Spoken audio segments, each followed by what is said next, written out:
Today's tweak is called iBlank, and it's compatible all the way with iOS 4 and up. This is a very lightweight app that allows you to generate blank icons, and it's perfect if you want to move your icons into a different layout. For example, I changed my wallpaper to the Tesla logo, and I didn't want the icons to cover it up, so I generated some blank icons to put in the middle to space things out.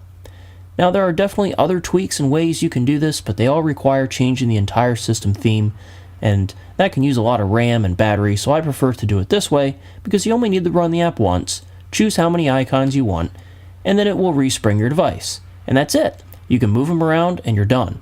iBlank is free and is available from the Mod My Eye repo, so I'll put that info down in the description. If you have any cool layouts you want to share with me, go ahead and put those in the comments. And for now, that's all, so I'll see you all next time.